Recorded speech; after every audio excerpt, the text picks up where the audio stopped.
What's up guys, I'm Phoenix Master 1 and this is going to be my comprehensive analysis and builds guide for our free Book 7 OC Seidr. I'll also be going over the usage of her in different game modes and also my tier list of the Astra Mythic units. So Seidr is a green mage cavalry unit and you can get her for free from the chapter 13 of Book 7.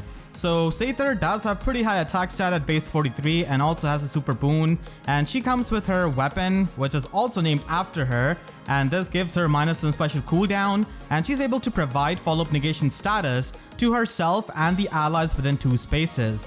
So this is definitely pretty good because if you're not running something like Attack Smoke 4, or if you do not get follow-up negation from your weapon, you can essentially make use of her support and be a lot more bulky in the enemy phase. And she can also use this herself. She does get +5 to all of her stats in the combat and also a guaranteed follow-up attack. And finally, she can do true damage based on 20% of her resistance, even with the AoE specials. So this is going to be nice 9 to 11 extra damage that she can get, and the guaranteed follow-up attack is definitely pretty good because she's not the fastest at base 30 speed.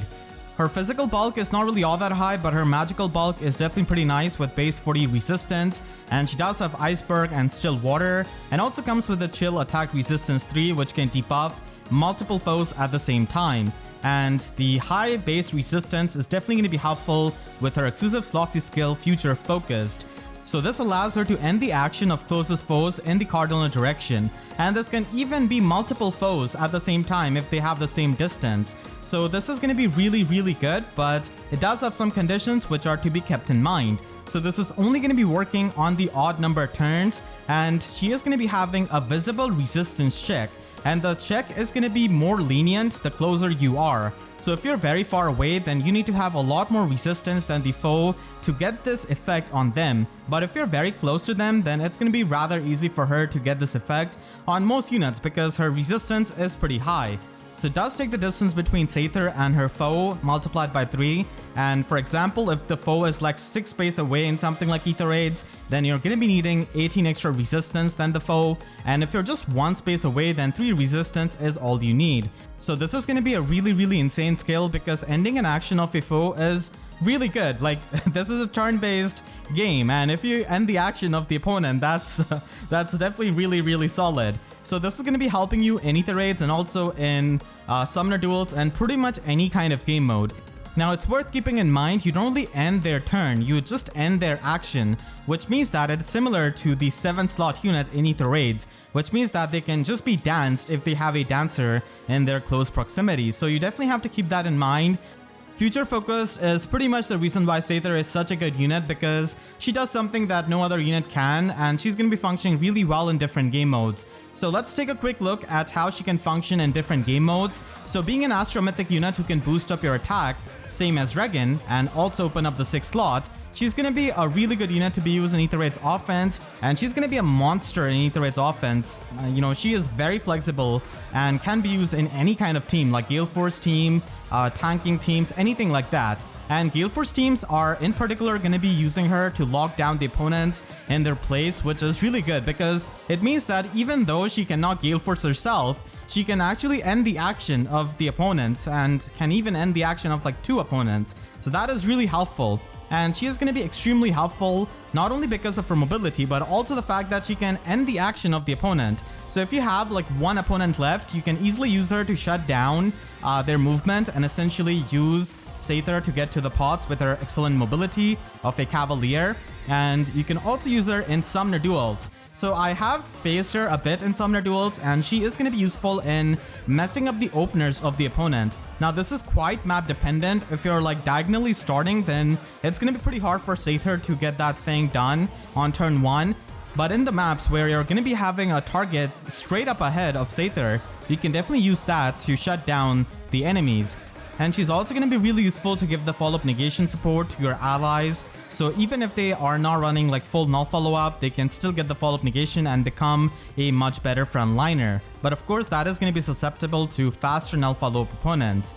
she is going to be a pretty useful unit in Arena Assault as well, because she's going to be able to just shut down the annoying nukes, and she can even be used to shut down many of the dancers and other nukes, which are not going to be having very high resistance. So stuff like Duochrome can definitely be shut down, so you definitely need to resistance stack her so that you can make use of it. And you can also use her in Arena at max investment, but she's only going to be scoring 180 BST, so that's not very high, but still she can make the matches easy. She can also be useful in Allegiance battles for getting the weapon strangle advantage kills, or like the colorless on colorless kill, by slowing down the opponents and shutting them down.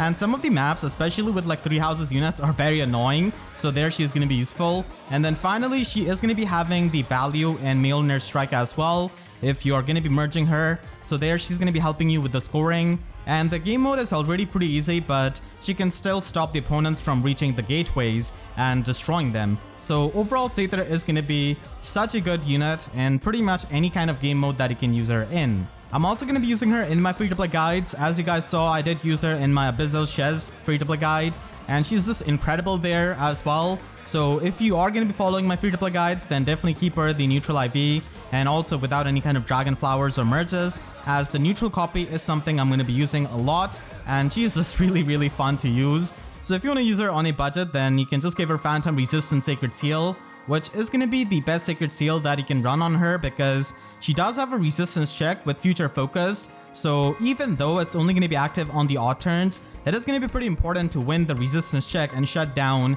the enemies. So that's why Phantom Resistance does come into the picture and does help you with that. You can also run her with Fury actually. That is pretty much the next best option if someone else has occupied Phantom Resistance. She can be used in Gale Force teams as well with a Wings of Mercy build, and she can just jump in and shut down the movement of opponents on like turn 1 or turn 3. So it's going to be pretty easy for her to do that because she's going to be very close to the opponents. So the first build is just going to be a general purpose build that could be used in any kind of game mode, and this one is more tailored towards a Gale Force team. You can also use her as an AoE initiator herself in Aether Raids offense, and she's going to be falling into the Wings of Mercy range in 2 combats by running Double Fury. So here our aim is to basically use her impressive attack stat, and also the fact that she can get the true damage out of her weapon to do some extra damage to the opponent using the AoE special. And she can easily cook many of the far safe tanks, which are not going to be able to take her AoE hit and then the hit after. So she's going to be helpful in setting up the Wings of Mercy of the allies and just starting the Gale Force team. So she can also be used that way, and she can also be used to shut down the enemy at the same time.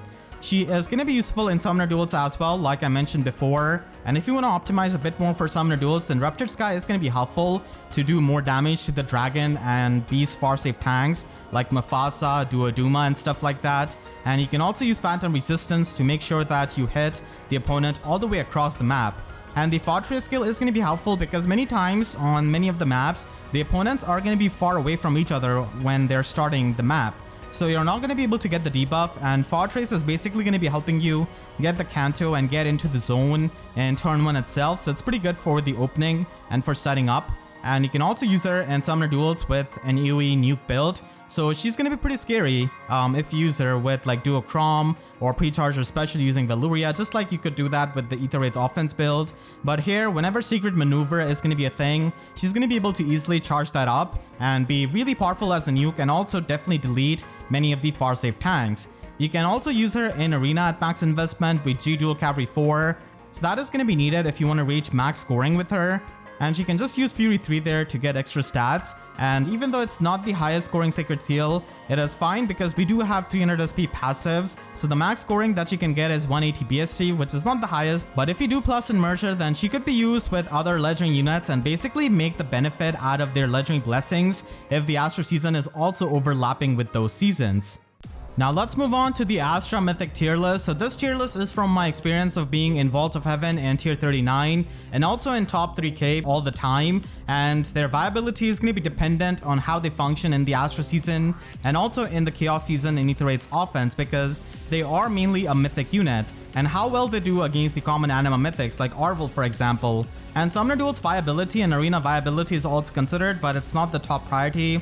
And Astra Mythics are honestly pretty stacked compared to something like Anima Mythics, which are definitely quite underpowered. So starting with the tier 1, I'm definitely going to be putting the boogeyman of the Astra Anima season in Elamine. So she's just insane because she just shuts down so many things with her false start. And not only that, she provides the damage reduction support and can also provide you the visible buffs with her weapon. And the good thing is that her, damage reduction comes from her Slotsy skill and not from her weapon. So you can even run her with Tan and Baton in something like Summoner Duels. So she's very versatile and one of the best support units that you can have in the game. And especially for the context of Aether Raids, she is, very prevalent in like Astra Season and also in Aether Raids Chaos for shutting down many of the skills and many of the strats. So Elamine definitely deserves the tier 1 because of being such a meta influential unit. And then I would put Seidr. So I would say that Seidr is also a very, very good unit, especially if you know how to use her well and how to use her optimally. So learning that is going to be helping you shut down many of the teams because Future Focus is really a busted skill that you can have. So after using Seidr quite a lot for almost a month, I would say that she is easily tier 1 and belongs there because of her versatility and the utility that she can provide. She can also be used in Summoner Duels, so I was definitely pretty happy with that and how she can function there. And finally, I would put Plumeria because she is a mythic dancer, so she's pretty versatile and could be put on any kind of team. She of course is not really as insane like Elamine or Seidr, but just the fact that she's a mythic dancer means that she is going to be very valuable, especially when you try to get merges on her and use her for the scoring. So being a mythic dancer is always really good to fill the spot of a dancer and also act as a mythic unit. In tier 2, I would put Thor, the queen of Gale Force. And honestly, I would, just put her in tier 1 because of how much I use her and how insane and good she is for the Gale Force strategies in Aether Raids offense. So Warbreaker is extremely good skill because not only provides her the special charges, but also any kind of ally within 2 spaces. And that means that none of your Gale Force units have to run Heavy Blade or Flashing Blade. So it makes Gale Force strategies so easy. But the thing is that she's going to be running into trouble against many of the very fast near safe tanks like Winter Black Knight or like Rearmed Grima. So you definitely have to watch out for that and have some other teams ready to take them on. But still, like, she is unparalleled when it comes to a Gale Force team. And when it comes to tanking and other strategies, she is going to be a bit less useful than a Gale Force team, but she is still going to be helpful with these special charges. But we do have Arvel now, so as long as you can avoid the guard effect, she's going to be able to provide you the full acceleration and really help you. Tier 2 ends up with Regan, who's also really amazing with her mobility and the flat Canto 3 that she has got. So it's only going to be up to turn 4, but still it's really good. And Seidr Shell, her special, is also amazing for the burst damage output. So her utility and the Canto is definitely pretty amazing and can be useful for so many teams.